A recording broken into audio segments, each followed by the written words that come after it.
Então, é sobre essas pedagogias progressistas que eu atuo, né? Eu busco trabalhar. Eu já tive várias experiências, minha gente, e aí isso é algo que eu digo para os estudantes, que todo semestre eu modifico algo, né? Todo semestre eu aprendo algo com aquela turma, e na próxima turma eu já acrescento, já retiro, já modifico. E já teve momentos de eu fazer totalmente libertadora, já teve momentos que eu fiz totalmente libertária, já teve momentos que foi assim que eu cheguei, que eu fiz totalmente crítico social dos conteúdos, e hoje eu entendi que a articulação dessas três tendências é a melhor forma de trabalhar dentro de uma universidade, embora que eu tenha, particularmente, uma, assim, uma maior... digamos, a minha escolha seria a libertária, né? E aí eu tentei fazer essa aplicação da pedagogia libertária, mas dentro de uma instituição, né, administrativa e tudo mais, é um pouco difícil pelo tempo que a gente tem. Eu acredito que poderia ser, como aconteceu, né, como foi possível rolar mesmo um semestre a pedagogia totalmente libertária, mas eu acho que 6 meses é pouco, porque a pedagogia libertária, ela precisa de um tempo de construção, né? De um tempo de construção, e 6 meses ela é pouco. E aí o que é que é? Aí eu já vou dizendo o que é cada um e falando da minha disciplina. Então, hoje eu organizo a minha disciplina nesse misto dessas três tendências. E a primeira tendência que eu utilizo é a libertadora.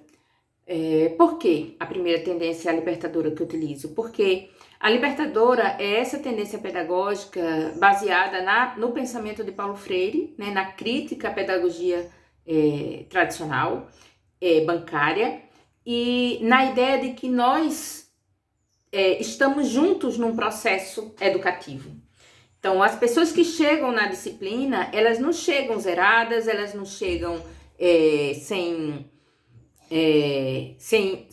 os seus conhecimentos, sua base, suas reflexões, suas experiências, elas chegam carregadas de significados de experiências, e que ali elas também serão educadoras nesse sentido, né? Para mim, para os seus colegas e tudo mais. Então, para mim, trazer Paulo Freire com essa reflexão, o que é que você tem aí para essa troca que a gente vai determinar a partir de agora? Como é que a gente faz esse trabalho de troca e de aprendizagem coletiva? E aí eu utilizo aquela frase clássica dele, né? Ninguém educa ninguém, ninguém educa a si mesmo, todos se educam entre si, intermediados pelo mundo. Na verdade, ele fala a palavra mediatizados, né? Mas diante de hoje que a gente fala mediatizado é meio ligado à mídia, esse mediatizado é mais intermediado, né? Ou mediado pelo mundo. E aí eu digo assim, a gente começa com a pedagogia libertadora, com base em Paulo Freire, exatamente para se trocar, né, as impressões de por que eu estou chegando aqui, para que eu estou aqui e de que forma eu estarei aqui, né?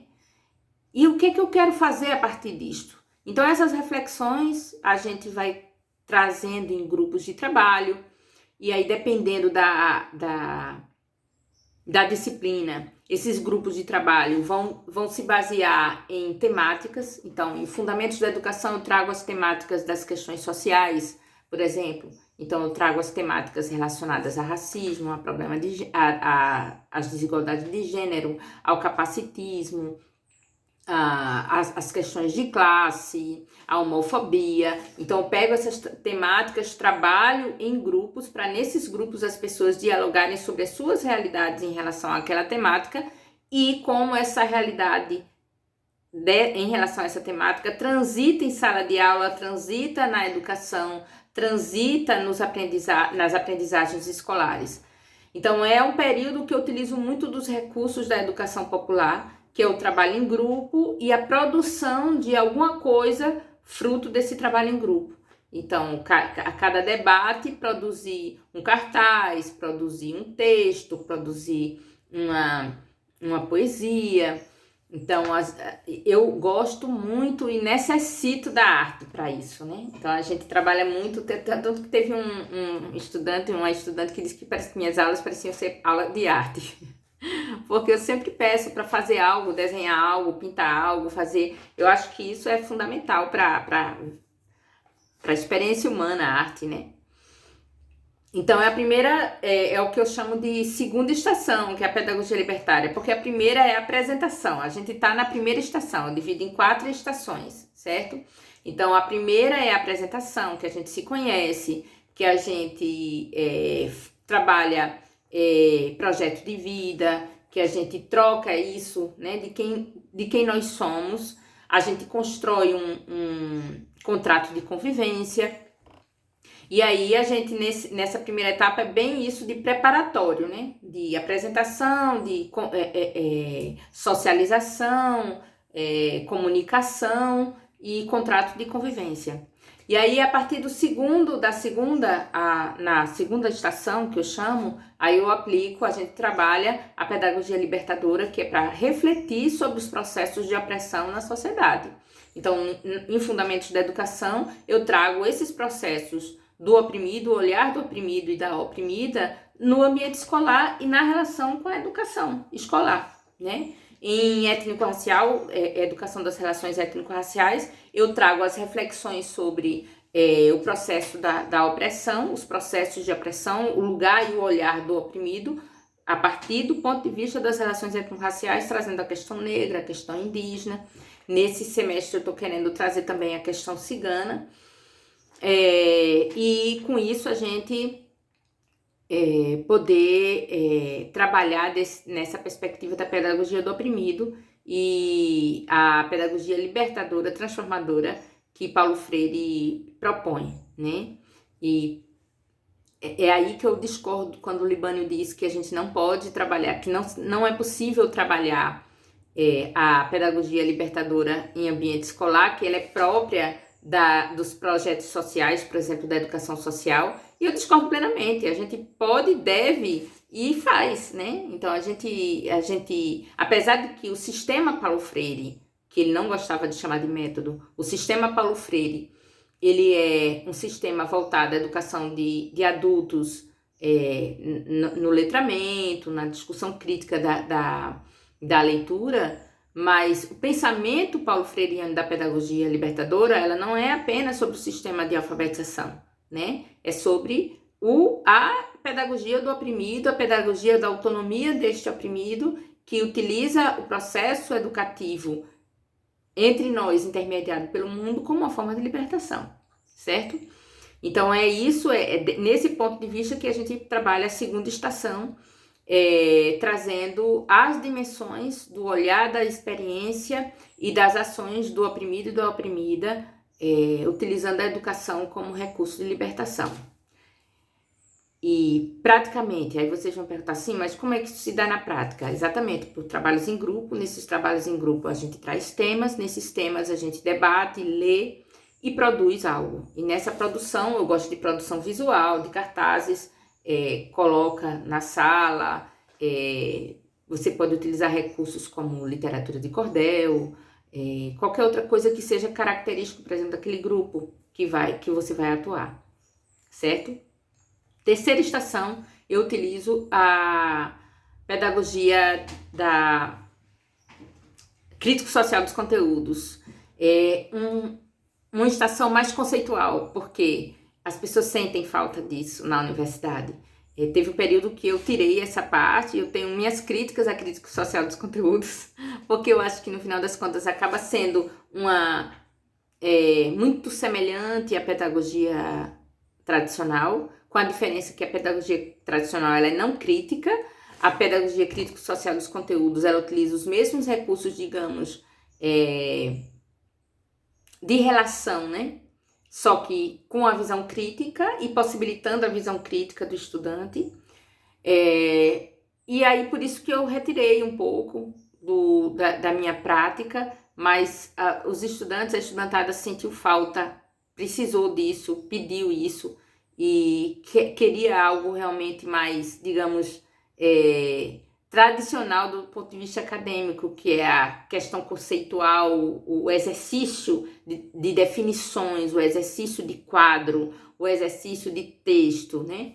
Então, eu trouxe como a terceira estação essa parte que eu chamo de oficinas, né? Então, aí eu trabalho para realmente ser algo que não recaia na pedagogia tradicional de leitura de texto, fichamento e debate.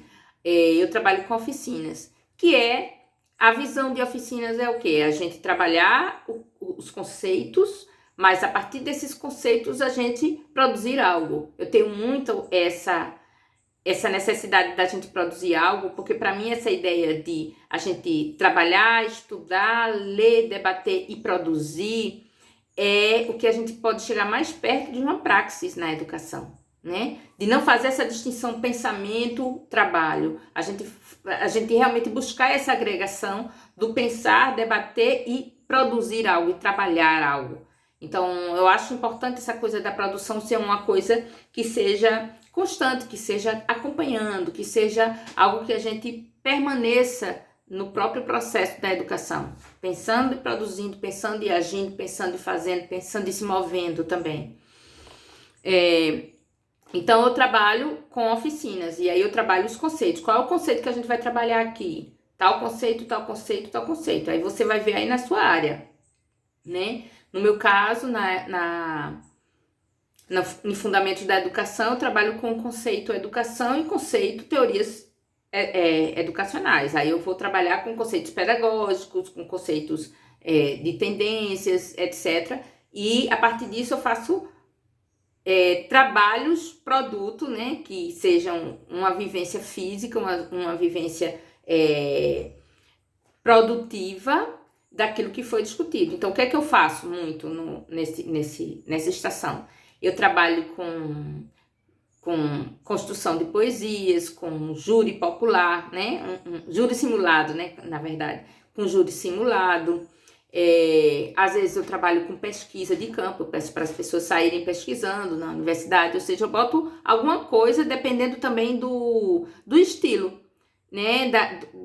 Do grupo. Então, na turma de Química, eu utilizei, por exemplo, pecinha de teatro para Química e Letras no semestre passado. Então, para eles estudarem o texto e daquele texto eles interpretarem aquilo que o texto estava apresentando. E foi muito divertido, foi muito legal, foi muito gostoso fazer isso, né? Ou seja, é possível aprender se divertindo e trazendo esse aspecto também da arte que a gente tem dentro de nós, né? Então, essa é a parte, né? Que a gente trabalha com textos, conceitos, mas dentro de uma produção também mais ativa, mais divertida e que tenha mais relação com a característica daquela turma. E aí vai depender de como a gente conhece, de como a gente se aproxima dessa turma, das pessoas, e sabe o que é que elas gostam, como é que cada um ali se mobiliza melhor em torno daquele conhecimento. E essa é a terceira estação. E a quarta e última estação, aí sim, é da tendência, da minha tendência preferida, que é a tendência da pedagogia libertária, né? Então, vocês vejam, primeira estação é a apresentação, introdução, socialização e construção do projeto, do contrato de convivência. Só um instante. A construção do contrato de convivência. E na segunda estação a gente trabalha com a pedagogia libertadora, trabalhos de grupos para que esse grupo ele fale das suas experiências, né, naquela realidade do ser oprimido, oprimida, a depender das suas relações sociais constituídas e as trocas em torno disso. A terceira estação, que é a crítica social dos conteúdos, que são as oficinas, com a produção ao final. E a quarta, pedagogia libertária, que a característica dela são as assembleias. Então, nessas assembleias, é o momento em que as pessoas já estão realmente envolvidas na participação, e aí a proposta é a autogestão, né? Porque a característica da pedagogia libertária é a autogestão, e autogestão do conhecimento, autogestão do processo de aprendizagem. Então, como é que os estudantes e as estudantes reunidos decidem conhecer, estudar, o que é que elas... só um instante, meu filho está me interrompendo de novo. E nessa autogestão, então, a Assembleia ela tem um papel fundamental. Na Assembleia a gente se reúne e faz o aspecto da Assembleia mesmo. É interessante que para muita gente é a primeira vez que entra em contato com essa forma, né, de decidir, que é a forma coletiva de deliberação, que é a Assembleia, né? Então, a gente faz a Assembleia, eles aprendem a fazer a Assembleia, a maior parte deles, tem muitos que já participam no movimento estudantil, mas tem outros que é a primeira vez, né, que entende isso de poder se reunir, poder debater horizontalmente sobre os assuntos e poderem decidir juntos o que é que eles querem aprender, né, depois de tudo que a gente trabalhou no momento de pedagogia libertadora, no momento crítico social dos conteúdos, o que que trouxe à tona que eles gostarão de aprofundar conceitualmente, metodologicamente, o que seja, a decisão é coletiva. E aí, nessa assembleia, eles decidem os temas, eles decidem também as metodologias e depende, inclusive, o lugar, né? A gente não precisa estar na sala de aula. Então, a gente vai para o bosque, a gente vai para o campo, isso falando da Universidade Federal Rural, né? Então, essa decisão, esse trabalho, né, é algo que eu trabalho com eles sempre, eles e elas sempre, dizendo a importância que tem da gente aprender a se posicionar sobre a nossa própria vida, né? Então, é um trabalho que busca fazer as pessoas aprenderem realmente o que é autonomia. Autonomia do pensar, autonomia do saber, autonomia do decidir. E a proposta é tanto essa que as avaliações, elas são também autogestionadas. De que forma? Eu trabalho com autoavaliação. Então, as duas avaliações que são obrigatórias, que é a VA1 e a VA2, eu trabalho da seguinte forma. A primeira VA, ela é uma autoavaliação individual, que a gente faz em torno do instrumento que eu utilizo, que é a mandala. A mandala é um recurso pedagógico, mas não tem que ser necessariamente a mandala, pode ser algum outro recurso pedagógico, como um diário de campo, por exemplo, é uma boa forma também de trabalhar.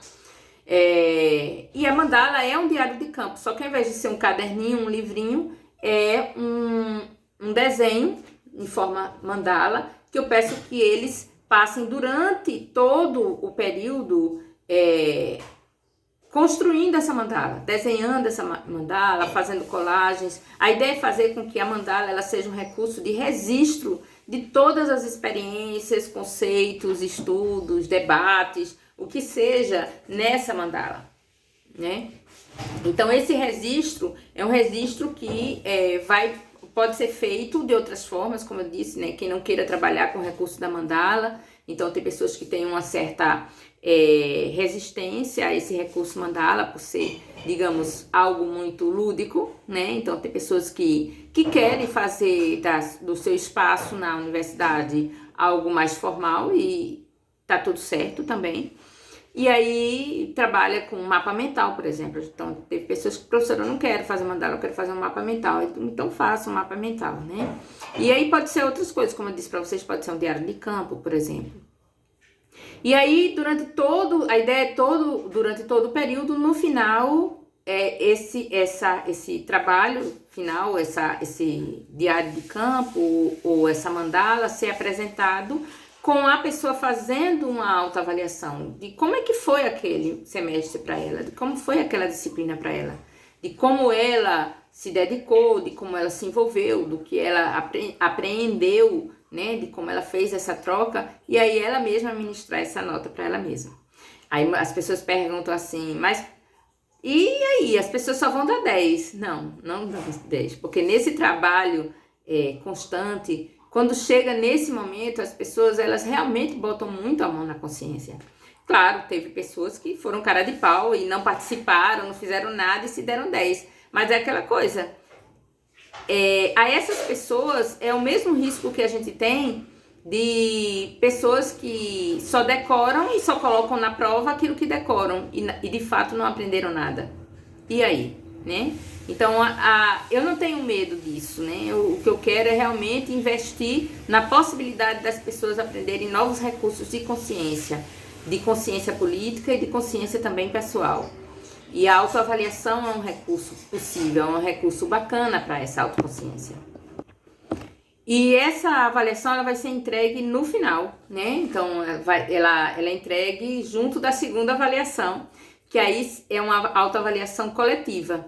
E logo no começo eu digo assim, olha, a segunda avaliação, a segunda VA, ela é um projeto de socialização. A ideia é fazer com que as pessoas, se reúnam em grupos e essas equipes, eles façam algo que trabalhe a socialização de tudo aquilo que a gente experienciou durante o período. Então, pode ser uma socialização a partir... Muitos fazem, por exemplo, um perfil no Instagram, e nesse perfil do Instagram, eles fazem posts educativos, falando daqueles assuntos, movimentando na rede social aqueles temas.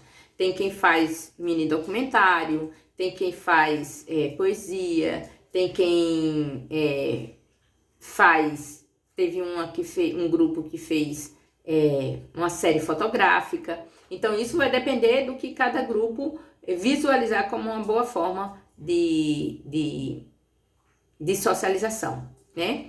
Então, em suma, pontos finais para vocês que estão acompanhando como estudantes nesse grupo.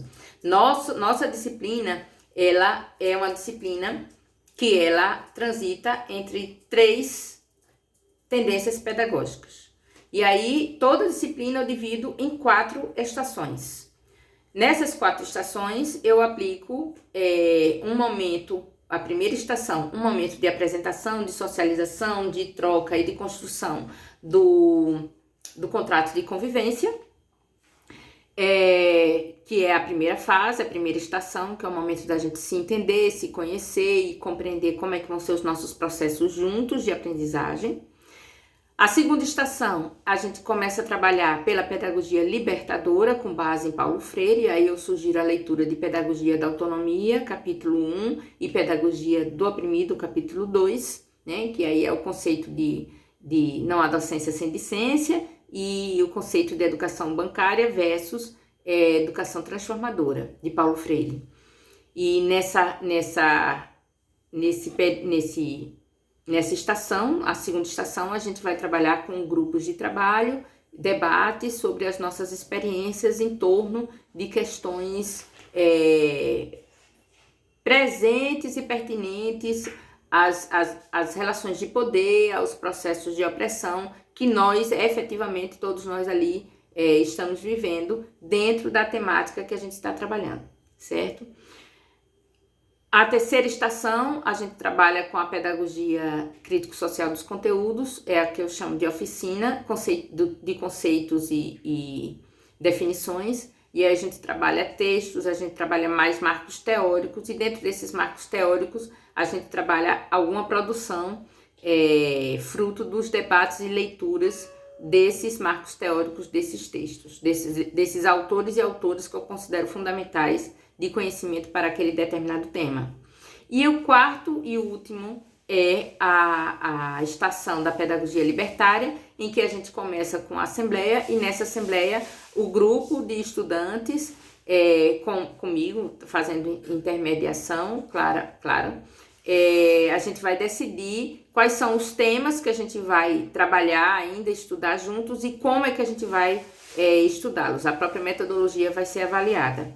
E como a avaliação, a guisa de avaliação que tem que ser lançada lá no SIGA, a gente vai ter a mandala, ou registro pessoal, que é a autoavaliação, que vai ser entregue no final do semestre, em que a pessoa vai trazer todo o registro do que foi esse semestre para a sua experiência, como sendo a primeira VA, e ela vai se designar essa nota. E o segundo vai ser um trabalho feito em equipe, que também eu sugiro fazer durante todo o semestre, que é a socialização para a sociedade, né? Que é a entrega para a sociedade, a devolução para a sociedade daquilo que foi debatido, daquilo que foi aprendido, daquilo que foi discutido durante todo o semestre, através de algum recurso de mídia, né? E aí essa socialização, essa devolutiva para a sociedade, ela vai ser também definida a nota pelo próprio grupo. O próprio grupo vai se reunir, vai debater como foi fazer aquele trabalho, como foi a aplicação desse grupo, a aplicação do grupo nesse trabalho coletivo, e vão se definir essa nota entre si, certo? Então é essa a nossa característica, e eu fico aqui à disposição de perguntas no post em que eu compartilhar esse vídeo. Então, como esse vídeo ele vai ser aberto não somente para estudantes que estão na disciplina, mas com pessoas que também me pediram para explicar como é que eu faço o trabalho das pedagogias progressistas na universidade. Também fico à disposição para tirar dúvidas, para falar mais sobre práticas metodológicas mesmo que são aplicadas em sala de aula e como é que a gente faz isso, tá bom? Então, um abraço para vocês e qualquer coisa, estamos aí para trocar.